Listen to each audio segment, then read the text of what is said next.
안전해 보이는 병원에서도 많은 위험이 있다는 것을 여러분은 알고 계셨나요? 그 중에 가장 큰 문제인 낙상에 대해 지금부터 알아보도록 합시다.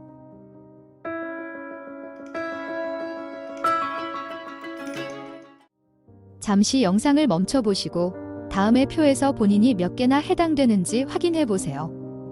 이 중 3가지 이상 해당될 경우 낙상의 위험이 매우 높은 상황입니다. 고령일 경우 뼈가 잘 부러지고 낫지 않으며 피부가 약해 쉽게 찢어지고 멍이 듭니다. 전립선 비대증으로 소변이 계속 마려운 느낌이 들거나 이뇨제를 복용하여 소변을 자주 보러 가는 경우 낙상이 발생하기 쉬우며 고혈압과 당뇨가 있는 경우는 상처가 쉽게 아물지 않고 부작용으로 어지러움증이 있을 수 있습니다. 항혈전제를 복용하면 피가 쉽게 멈추지 않아 출혈이 있을 경우 위험할 수 있으며 알츠하이머 등 치매가 있는 경우 약 부작용으로 어지러움증이 있을 수 있고 상황에 대한 적절한 대처가 어려우며 낙상 교육에 습득이 어렵습니다. 상급종합병원에서 낙상이 제일 많이 일어나는 경우는 다음과 같습니다. 야간 근무 시간, 침대 옆에서 내려오다 어지러워서 넘어지는 경우가 제일 많으며 전신쇠약, 보조기구를 사용, 보행장애가 있는 환자들, 특히 절대 안정이 필요한 환자들에게 낙상이 많이 발생한다고 밝히고 있습니다. 국립목포병원에서는 저녁 근무 시간에 낙상이 많았지만 낙상으로 많이 다치는 시간은 낮, 야간 근무 시간에 기력이 쇠약해진 어르신이 침대에서 내려오다 넘어지는 경우가 많았습니다.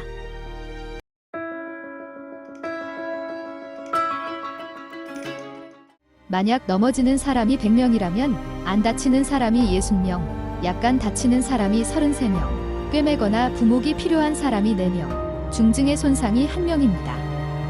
그러나 내가 넘어졌을 때 어떤 상황에 처하게 될 것인지 아무도 알지 못합니다.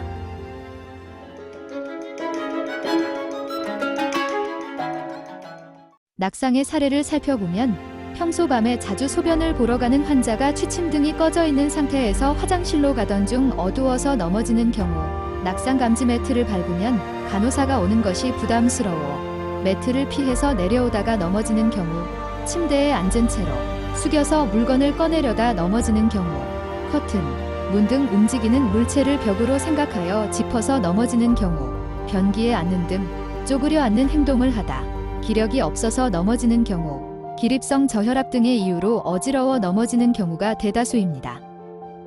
그렇다면 넘어지지 않기 위해서는 어떻게 해야 할까요?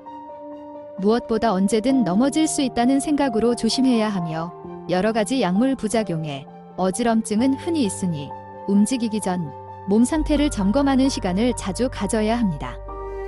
취침 등은 자기 전 항상 켜놓으며 낙상 감지 매트를 피하지 말고 침대에서 내려와 물건을 꺼내고 쪼그려 앉고 일어날 때 주변에 단단히 고정되어 있는 물건을 잡으며 침대에서 일어날 때는 천천히 일어납니다. 특히 침대에서 일어나 빨래를 널거나 기지개를 켜는 등 침대를 밟고 일어나는 행동은 매우 위험하니 절대 하면 안 됩니다. 도움이 필요한 상황이거나 어지러워 움직이기 어려운 경우는 반드시 머리맡에 있는 간호사 호출벨을 누릅니다.